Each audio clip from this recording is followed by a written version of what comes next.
Hey guys, so I thought I would share something that I'm doing right now. What I've got here are little 16th note waveforms that I am looping in Sampler. That way I can use them as waveform instruments. All right. So one of the challenges is trying to get the loop right so it doesn't have the clicking going on. So I thought I would share my approach in case this is something that you guys wanted to do yourselves. So with that, what we got here, I just dragged in a sampler, then I dragged in all the waveform sounds. And as you can see, right now all the waveforms are in the same zone. This way I can just kind of solo one at a time as I do this without having to move the sample selector. But then afterwards I'll stretch this all out and then right click and distribute ranges equally. All right. So with that said, let's work with this individual sound here, right? So we've got just this. That's our sound.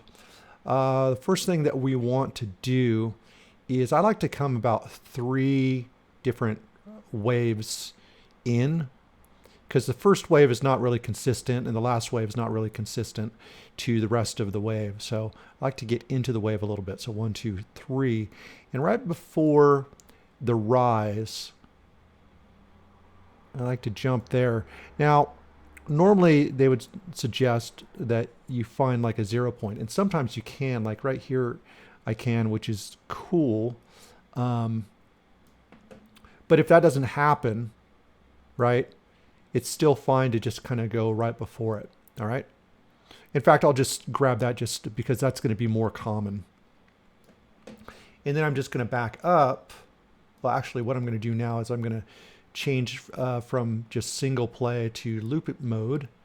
And now I'm just going to move this loop here. 1, 2, 3. All right. And getting close. Yeah, that's about right, probably. Now what I want to do is set the loop start to the same as the sample start.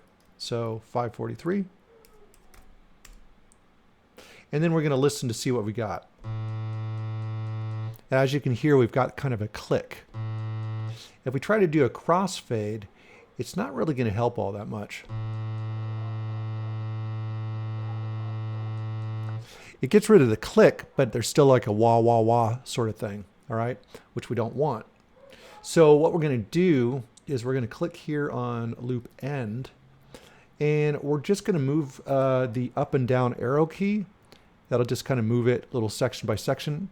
And we're going to hold down a note while we're doing it. And what we'll notice is when we go in a certain direction, it'll either get louder or quieter.